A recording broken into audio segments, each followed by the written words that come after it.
The studio fell into a silence, so deep it felt heavy.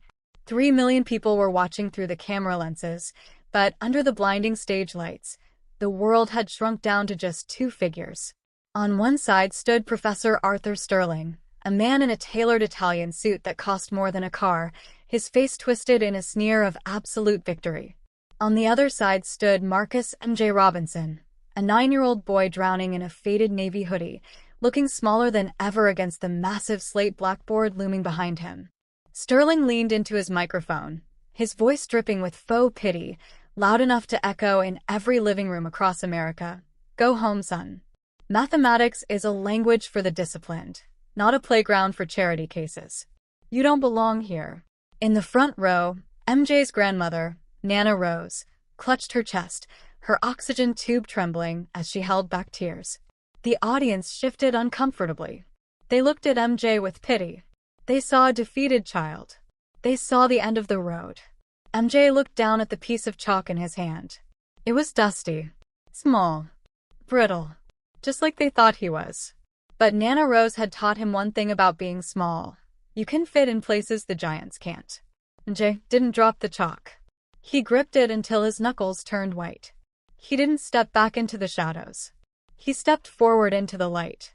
To understand why the chalk started moving that night, and why it would bring a professor to his knees, you have to go back to where the silence began. The eviction notice on the peeling front door was bright orange, a stark contrast to the gray slush of a Detroit December. Marcus J. Robinson stared at the paper for a long moment, the icy wind biting through his thin socks, before he ripped it down and shoved it deep into his pocket. He couldn't let Nana Rose see this. Not today. He pushed open the door to apartment 4B. The air inside wasn't much warmer than the hallway, smelling of old peppermint tea and rubbing alcohol. The only sound was the rhythmic whoosh hiss of the oxygen machine that kept his grandmother alive. MJ? Is that you, baby? Nana Rose's voice was thin, like paper that had been folded too many times. It's me, Nana, MJ called out, kicking off his wet sneakers. He walked into the living room where she sat in her wheelchair, wrapped in 3 blankets. On the small table next to her, a stack of unopened medical bills sat like a vulture waiting to strike. MJ grabbed his math notebook, actually just a stack of flyers stapled together, and sat on the floor by her feet. He liked the hum of her machine. It sounded like a metronome, perfect for calculating. But today, the rhythm was interrupted by a commercial blaring from their staticky TV. Do you have what it takes to master the mind arena? Grand prize, $500,000. MJ looked up. The screen flashed images of New York City, gold confetti, and a giant check. $500,000. He looked at the bills on the table. He looked at the oxygen tank that was running low. The surgery Nana needed, the one the doctors said could fix her heart valve, cost exactly that much. He didn't have a computer. He didn't have a tutor. But he had a brain that saw patterns where others saw chaos. Nana, MJ whispered, standing up. Can I borrow your phone? Save the battery, baby, she wheezed, eyes closed. Just 5 minutes. Please. With trembling hands, MJ propped the cracked smartphone against a milk carton. The camera app flickered. 4% battery remaining. He didn't have a whiteboard, so he grabbed an empty pizza box from the recycling bin. He picked up a piece of charcoal he'd found in the alleyway. He hit record. My name is Marcus Robinson. I'm 9 years old, he said to the lens, his voice quiet but steady. And this is Euler's identity derived using Taylor series expansions. For the next 3 minutes, the charcoal flew across the cardboard. He didn't look like a scholar. He looked like a kid in a hoodie writing on trash. But the math was beautiful. It was a symphony of logic in a room full of despair. He solved the final line just as the battery icon turned red. Submit. The screen spun. Loading. Loading. The screen went black. MJ sat back, his heart pounding against his ribs. Had it gone through? Or had he just wasted the last of their hope? 3 days later, the phone rang. A producer from New York. They wanted him. They were paying for the flights. The apartment felt different that night. The cold was still there, but the fear had been replaced by a terrifying excitement. MJ pulled his battered suitcase from under the bed. He only had 2 pairs of jeans and a few t-shirts. On top of the pile, He placed his favorite navy blue sweatshirt. It was 3 sizes too big, the cuffs were frayed, and the color was fading, but it was the only thing that made him feel safe. As they packed, MJ packed his lucky thinking hoodie, unaware that this piece of clothing would soon become a target.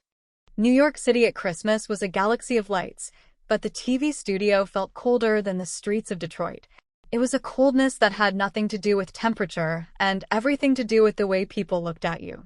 Marcus M.J. Robinson pushed Nana Rose's wheelchair through the heavy double doors of the Mind Arena studio. The rubber wheels of the chair squeaked rhythmically against the polished marble floor. Squeak, squeak, squeak, a sound that seemed deafening in the hushed, expensive hallway. Everywhere MJ looked, he saw money. He saw cameras that cost more than his apartment building. He saw contestants engaging in hushed conversations with private tutors in tailored suits. The air smelled of hairspray, fresh coffee, and anxiety. MJ clutched his backpack straps tighter, feeling the rough fabric of his oversized navy hoodie against his neck. He remembered Nana's advice from the plane ride, when he had been too scared to look out the window. Head high, MJ. You walk into that room like you own it. Poverty is a circumstance, not a character flaw. He tried to straighten his spine. Excuse me. Hey, kid. A production assistant with a headset and a clipboard rushed over, blocking their path.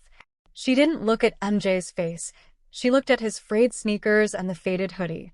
Deliveries go to the back entrance, she said, waving a manicured hand impatiently.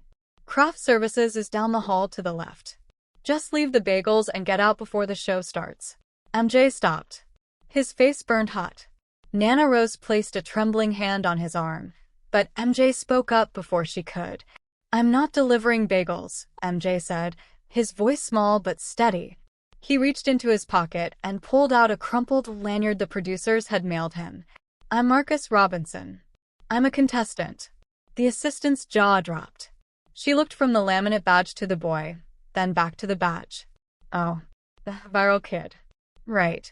Makeup is in room 302. She walked away without an apology, muttering something into her headset about demographics. They found their way to the main stage wings. It was chaos. But in the center of the storm stood a man who demanded silence just by existing. Professor Arthur Sterling. He looked exactly like he did on TV, only terrifyingly real. He was wearing a charcoal 3-piece suit, a silk tie, and a pocket square folded with surgical precision. He was currently yelling at a stage technician. No, absolutely not. Sterling's voice boomed. I specifically requested a slate blackboard. A real blackboard. I will not test true intellect on these digital touchscreens. They are toys for toddlers. But Professor, the technician stammered, the lighting, the dust. I don't care about the dust. Sterling sneered. I care about standards. Get me a blackboard or I walk. The technician scrambled away. Sterling turned around, smoothing his jacket, and his eyes landed on MJ. For a second, MJ forgot to breathe. This was the man whose textbooks MJ had read in the public library, the ones he wasn't allowed to check out because they were reference only. Professor Sterling? MJ stepped forward, extending a small hand. I'm Marcus. I've read all your papers on number theory. It's an honor to. Sterling didn't take the hand. He didn't even look at it. His gaze raked over MJ's hoodie, lingering on the frayed cuffs and the loose threads. He looked at MJ like he was a stain on a pristine tablecloth. Security, Sterling called out, not breaking eye contact with MJ. There is a stray child on the set, and he seems to be lost. He's a contestant, Arthur, a smooth voice cut in. It was Julian Blackwood. Julian walked in like a prince claiming his throne. He was 16, wearing a blazer with a prep school crest, flanked by 2 men who looked like professors. Sterling's face transformed instantly. The sneer melted into a warm, ingratiating smile. Julian. My boy. I heard you crushed the regionals. Excellent pedigree. He shook Julian's hand vigorously. Now this is what a competitor looks like. He turned back to MJ, the warmth vanishing. They let anyone in for ratings these days, don't they?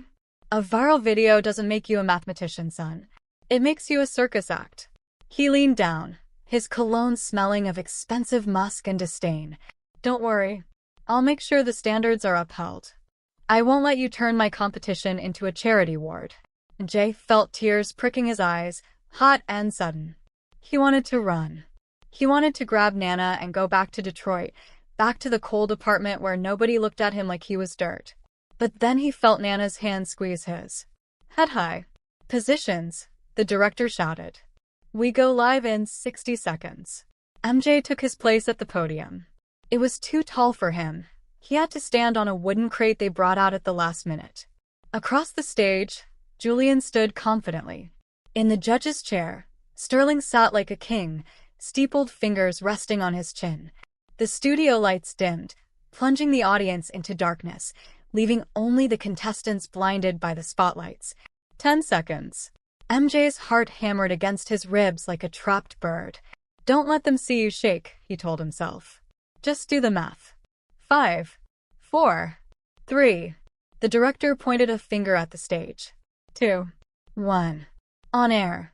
The on-air sign turned blood red.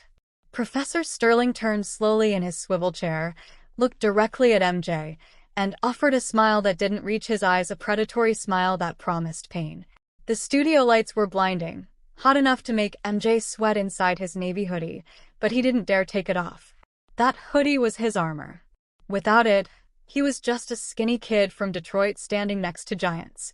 Welcome back to the Mind Arena. The applause sign flashed. The audience roared. Host Elena Stone stepped into the spotlight, her sequined dress shimmering like a disco ball. Tonight, we have a special holiday episode. 2 finalists remain in our junior division. 1, a prodigy from the prestigious Dalton Academy. The other, a viral sensation who taught himself mathematics on the back of pizza boxes. The camera panned to Julian Blackwood. He stood tall, checking his cufflinks, looking bored. Then the camera swung to MJ. He gripped the sides of his podium, so hard his knuckles turned white. Round 1, Elena announced. Rapid fire. Speed and accuracy. The screen behind them lit up.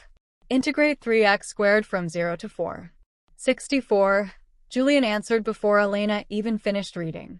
His voice was bored, robotic. Correct. Calculate the square root of 54,756. MJ closed his eyes. He didn't see numbers. He saw shapes. He saw blocks fitting together. 200 squared was 40,000. 300 squared was 90,000. The number ended in 6, so the root had to end in 4 or 6. It was closer to 200. 234, MJ said. Correct? Elena smiled. But from the judge's table, a slow, dry clapping echoed. It was Professor Sterling. Accurate. Sterling drawled into his microphone, but painfully slow. We are looking for brilliance, Mr. Robinson, not counting on your fingers. The audience shifted uncomfortably. Jay felt the heat rise to his cheeks. He hadn't counted on his fingers. He had visualized the algorithm. But to Sterling, he was just slow. The round continued. Julian was a machine, spitting out answers about logarithms and matrices as if he had swallowed a textbook. MJ kept up, but every time he answered, Sterling had a critique. Lucky guess. Sloppy notation. He doesn't understand the underlying theorem. By the end of round 1, MJ felt battered. Not physically, but his spirit was bruised. He looked into the front row. Nana Rose was clutching her rosary beads, her lips moving in silent prayer. She looked terrified. And now Elena Stone's voice dropped to a dramatic whisper. We come to the gauntlet. The studio lights turned a deep, ominous blue. A heartbeat sound effect thumped through the massive speakers. Thump thump. Thump thump. The rules change here, Elena explained, walking between the 2 podiums. To advance to the final showdown for the $500,000, you must choose your opponent. Or rather, your judge. She gestured to the 3 judges sitting on the elevated platform. On the left, Dr. Eris, head of the chaotic mathematics department at NYU, known for fair, logic-based puzzles. Dr. Eris waved kindly. He had kind eyes. He had smiled at MJ earlier. In the center, Mrs. Higgins, a statistician from NASA. She nodded politely. And on the right, Elena paused for effect. The Iron Judge himself, Professor Arthur Sterling. Sterling didn't wave. He leaned back in his leather chair, steepled his fingers, and stared directly at MJ. His expression said everything. I dare you. Julian, as the points leader, you choose first, Elena said. I choose Dr. Eris, Julian said instantly. Safe. Smart. Very well, Elena turned to MJ. The camera zoomed in on his face. Marcus, you need to choose a judge to set your elimination problem. If you solve it, you move to the finals. If you fail, you go home with nothing. The studio went silent. Someone in the audience shouted, Pick Mrs. Higgins. She's nice. MJ looked at Dr. Eris. If he picked Eris, he would probably get a fair problem. He could solve it. He could survive. He could maybe even win. That was what Nana wanted. Safe. Then he looked at Sterling. Sterling was smirking. It was the same look he had given MJ backstage. The look that said you are a bagel boy. The look that said you are dirt. MJ thought about the eviction notice in his pocket. He thought about the freezing apartment. He thought about how, no matter how hard he tried, people like Sterling would always see a hoodie before they saw a human being. If he picked the safe judge, he might win the money. But he would never win the respect. He would always be the charity case that slipped through. Head high, MJ. The internal voice wasn't Nana's this time. It was his own. It was angry. It was tired of being underestimated. MJ looked up at the judge's platform. He locked eyes with Sterling. The professor's smirk widened, challenging him, mocking him. MJ, Elena prompted gently. We need a name. MJ took a deep breath. The air tasted like ozone and fear. He stepped closer to the microphone. He wanted to scream. He wanted to cry. Instead, he spoke two words that would change his life. Professor Sterling. A collective gasp sucked the air out of the room. It was audible. No. Nana Rose covered her mouth with her hands. Julian turned to look at MJ, his eyes wide with genuine shock. Are you crazy? His expression screamed. Sterling froze. His fingers stopped tapping. The smirk didn't vanish. It sharpened into something dangerous. He slowly stood up, smoothing his expensive suit jacket. He looked like a wolf that had just been locked in a cage with a rabbit. A bold choice, Sterling purred, his voice amplified by the speakers, echoing like a judgment from God. Or perhaps a foolish one. You want to play in the big leagues, boy? Very well. He walked down the steps from the judge's platform, not toward the digital screen, but toward the wings. Bring out the blackboard, Sterling commanded. Let's see if your street math can survive real academia. As the stage crew wheeled out the massive, dark slate, Jay felt his stomach drop. He had made his choice. There was no going back now.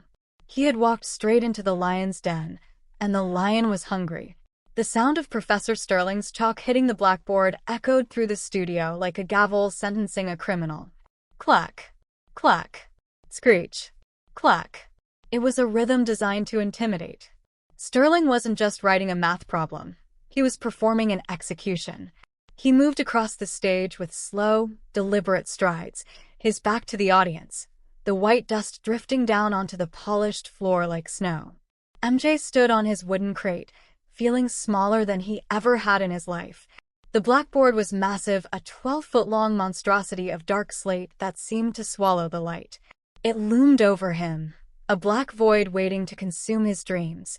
Sterling wrote the final symbol, a complex sigma notation with double integrals, and then, with a flourish, he drew a thick, aggressive line underneath it. He turned around, dusting his hands on a silk handkerchief he pulled from his breast pocket. There, Sterling said, his voice booming without effort. You wanted the big leagues, Mr. Robinson? This is a modified version of the Goldbach conjecture, twisted through modular arithmetic and nonlinear constraints. He gestured to the board, where the white symbols danced like alien hieroglyphics. Prove that for every integer n greater than 2, the equation holds true. You have 15 minutes, Sterling said, checking his gold wristwatch. Show me the proof. Or admit that you are nothing more than a parlor trick and walk off my stage. He hit a button on his podium. A giant red digital clock appeared on the screen above them. 1500 hours. The countdown began. MJ stared at the board. His first instinct was panic. Pure, cold panic. The equation was ugly. It was messy. It was filled with traps, variables that looked like they canceled out but didn't, limits that approached infinity but never touched it. It's too hard, a voice whispered in his head. He knows it's too hard. That's why he picked it. MJ stepped off his crate and walked toward the board. He had to crane his neck just to see the top line. The chalk rail was at his eye level. He reached out and touched the slate.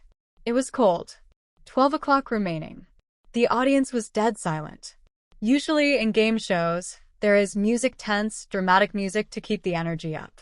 But Sterling had requested silence. Real mathematics requires quiet, he had said.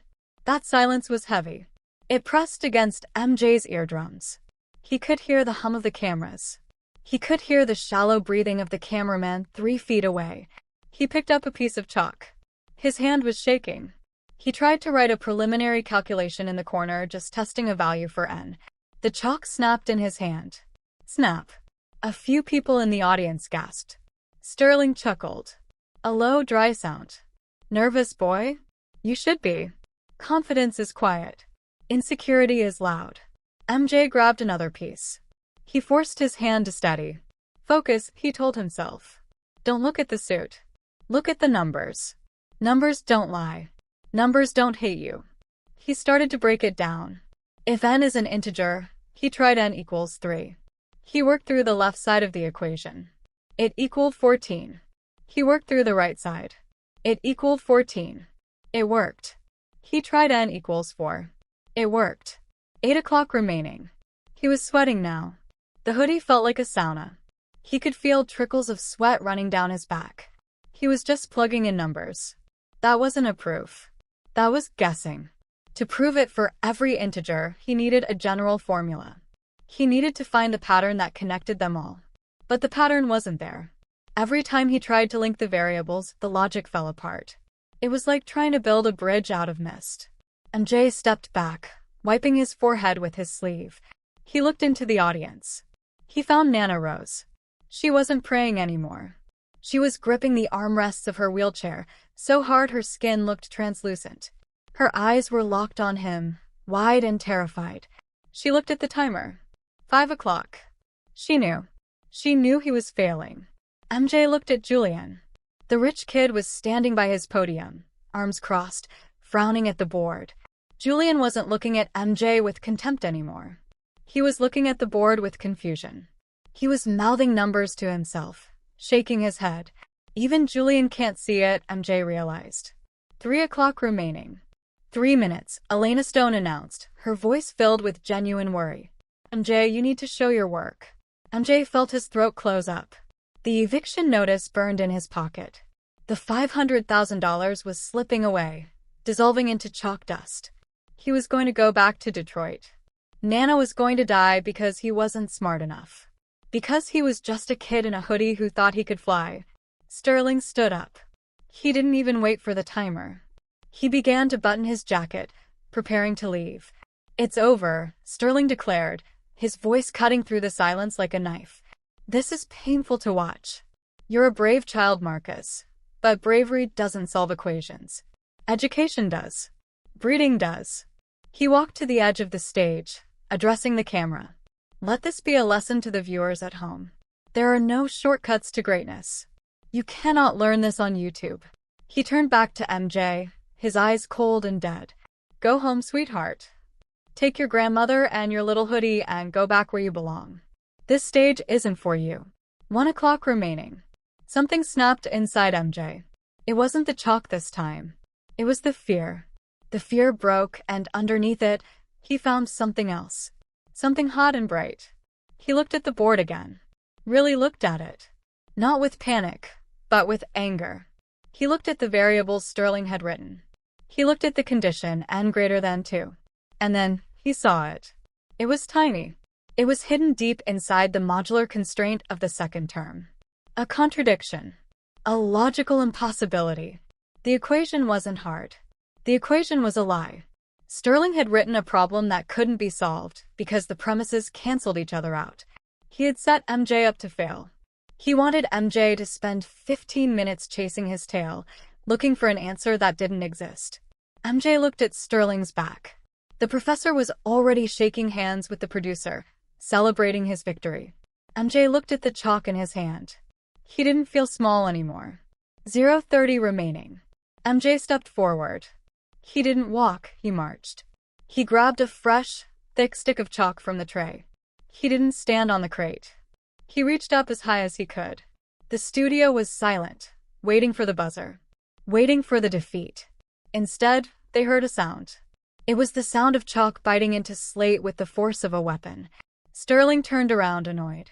Boy, the time is. He stopped. Because the chalk was moving. And it wasn't stopping. The chalk bit into the slate, not with hesitation, but with the ferocity of a sword strike. The sound was so sharp, so violent, that it made the front row flinch. Professor Sterling stopped mid-stride. He turned around slowly, expecting to see a tantrum. He expected to see a frustrated child scribbling nonsense before running off stage in tears. What he saw made his blood run cold. MJ wasn't scribbling. He was attacking. The boy in the oversized navy hoodie was moving across the 12-foot blackboard with a speed that seemed impossible. His hand was a blur. Tack, tack, tack, tack. The chalk hit the board in a staccato rhythm, like machine gun fire. White dust exploded into the air, coating MJ's dark sleeve, settling on his eyelashes, but he didn't blink. He didn't stop.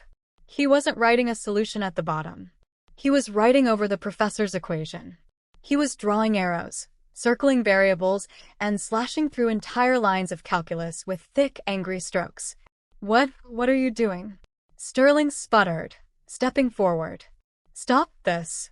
Stop this vandalism immediately. MJ didn't hear him. He was in the zone. The numbers were singing to him now. Step 1. Isolate the variable. Step 2. Identify the constraint. Step 3. Expose the lie. MJ slashed a line through the modular arithmetic term. Cluck. He moved to the second term. He wrote a counterexample. If n equals 5, then x is undefined. He moved to the third term. If n equals 7, the limit does not exist. Sterling's face turned a shade of purple that clashed with his tie. He waved at the producers. Cut the feed. He's destroying the set. Security. But the producers didn't cut the feed. The cameraman zoomed in. The lens captured the white dust flying, the sweat on MJ's brow, and the terrifying clarity in his eyes. I said stop. Sterling lunged forward, reaching for MJ's arm. Let him finish. The voice didn't come from the audience. It came from the other podium. Julian Blackwood had stepped out from behind his station. The golden boy, the chosen one, was staring at the board with his mouth open. He wasn't looking at Sterling, he was looking at MJ's work. Professor, Julian said, his voice shaking with realization. He's not vandalizing it. He's deconstructing it. Sterling froze. What? Look at line 4, Julian pointed. You set the constraint for integers greater than 2. But if you apply the modular inverse, the denominator becomes 0. Sterling spun around to look at the board. His eyes scanned MJ's messy, frantic handwriting. He looked at line 4. MJ had drawn a giant circle around the denominator. Inside the circle, he had written one number, 0. In mathematics, you cannot divide by 0. It is the cardinal sin. It creates a paradox. It breaks the universe. MJ stopped writing. He was panting, his chest heaving under the hoodie. His hand was covered in white dust. He turned slowly to face Sterling. The silence in the room was different now. It wasn't the silence of fear. It was the silence of awe. You asked me to prove it was true, MJ said, his voice echoing in the rafters. But you can't prove a lie. He pointed the nub of chalk at the professor like a weapon. The equation doesn't have a solution, sir. Because the equation is broken. Just like you said I was. Sterling stared at the board. He blinked. He calculated. And then, the realization hit him like a physical blow. In his arrogance, in his haste to create a trap for the boy, he had made a fundamental error. He had created a contradiction. He looked at the camera. The red light was still on. 3 million people had just watched a 9-year-old boy catch a tenured professor in a fatal error. Sterling's mouth opened, but no sound came out. He looked at Julian for support, but Julian just shook his head, a look of disappointment on his face. He looked at the audience. He saw Nana Rose sitting up straighter than she had in years, tears streaming down her face, a smile breaking through the pain. Then, Julian began to clap. It started slow. Clap, clap, clap. Then Dr. Eris joined in. Then Mrs. Higgins. Then the audience. The sound grew like a wave, crashing over the stage, drowning out the hum of the cameras. It was a thunderous ovation, not for a correct answer, but for the truth. Host Elena Stone stepped into the center of the chaos. She looked at the board, then at her earpiece where the show's fact-checkers were screaming confirmation. She turned to the camera, her face glowing. "The judges have confirmed it," she announced, her voice trembling with emotion. "The equation is invalid. The only correct answer was to identify the flaw." She grabbed MJ's dusty hand and raised it high in the air. "The solution is correct. The question was invalid. Marcus Robinson wins the round." The applause was louder than the subway trains in Detroit. It shook the floorboards beneath MJ's torn sneakers, vibrating up through his legs and settling deep in his chest. Boom, boom, boom. Confetti cannons exploded from the rafters. Gold and silver paper rained down like a blizzard. But unlike the freezing slush of Detroit, this snow was warm. It caught in the studio lights, glittering like falling stars. "Marcus Robinson," Elena Stone shouted into the microphone, her voice cracking with emotion. "The winner of the Mind Arena Grand Holiday Prize." A giant check was wheeled out. $500,000. The numbers were written in bold, black ink numbers that meant heart valves, oxygen tanks, and a heating bill paid for the next 10 years. MJ didn't look at the camera. He didn't look at the check. He didn't even look at the confetti. He turned and ran. He scrambled off the podium, dodging the cameraman, jumping over cables. He ran straight to the edge of the stage where the audience barrier began. "Nana," he screamed. Nana Rose was already weeping.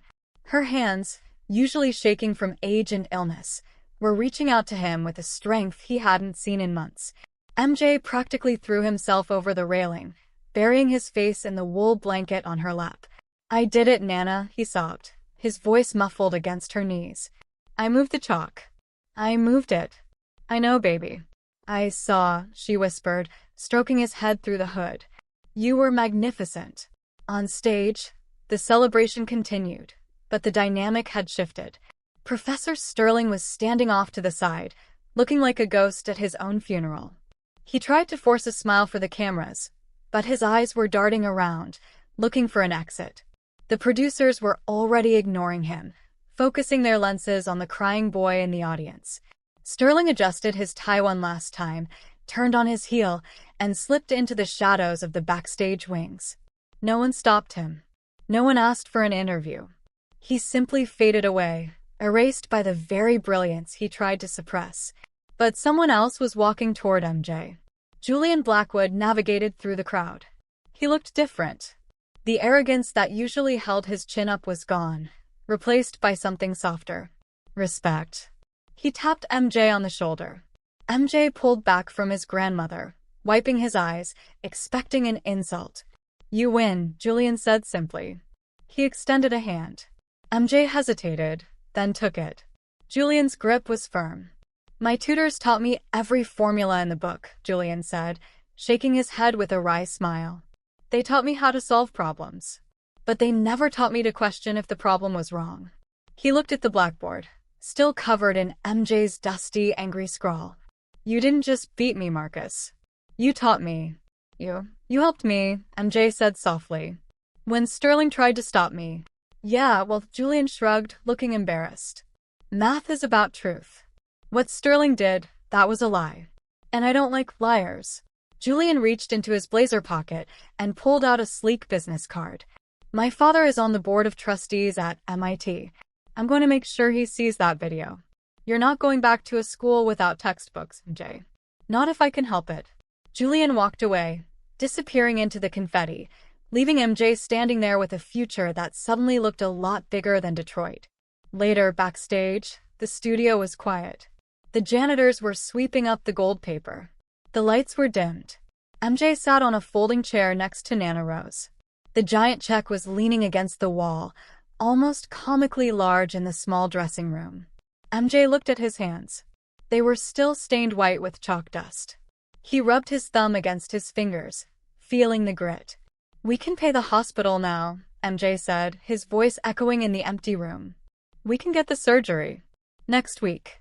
Nana Rose reached out and took his dusty hand in hers. Her skin was warm against his. "The money is a blessing, Marcus," she said seriously, looking deep into his eyes. "But that is not what saved us tonight." "It isn't." "No," she shook her head. "Money comes and goes. But what you did out there, standing up to a giant when you are small. Speaking the truth when your voice is shaking." She reached up and touched the edge of his navy hoodie, the one he had worn like armor, the one he used to hide from the world. "That is what saved us. You didn't need a suit to be a king, MJ. You just needed courage." MJ looked at the reflection in the dressing room mirror. He saw the boy in the oversized hoodie. For the first time, he didn't see a poor kid. He didn't see a victim. He saw a mathematician. He saw a fighter. Slowly, deliberately, MJ reached up with both hands. He pulled the hood down. His hair was messy. His face was tear-stained. But his eyes were clear, bright, and unafraid. He looked at Nana Rose and smiled a real smile, one that reached his eyes. "Merry Christmas, Nana. Merry Christmas, my genius." Outside, the snow began to fall on New York City, covering the grime and the noise in a blanket of white. But inside, Marcus Robinson was already warm. He had walked through the fire of prejudice and come out the other side, holding not just a check, but his dignity. The chalk had stopped moving. But MJ was just getting started. Epilogue. The true equation of life. We often think that heroes wear capes, or in modern times, expensive suits and polished shoes. We are taught to look for wisdom in grand universities and to expect brilliance only from those who look the part. But tonight, a 9-year-old boy in a faded navy hoodie taught us a different lesson. He showed us that the brightest diamonds are often buried in the dust we overlook. Professor Sterling didn't lose because he was bad at math. He lost because he solved the wrong equation. He calculated MJ's worth based on his zip code and his clothes, forgetting that dignity has no price tag and talent has no address. He built a wall of impossible numbers, but he forgot that the human spirit fueled by love for a grandmother can break through any barrier. As you turn off your screen tonight, I want you to look around your own world. Think about the MJ you might have passed on the street today. Maybe it was the quiet cashier, the young man on the bus with headphones, or the neighbor you've never spoken to. It is easy to judge the book by its cover, especially when the cover is worn and torn. But remember the chalk moving across that slate. Remember that a hoodie can hold a genius, and a suit can hide a fool. Life is not about proving others wrong. It is about proving to ourselves that we are capable of kindness, of courage, and of seeing the truth. So here's my challenge to you. The next time you feel the urge to judge someone based on what you see, pause. Take a second look. Offer a smile instead of a stare. Open a door instead of building a wall.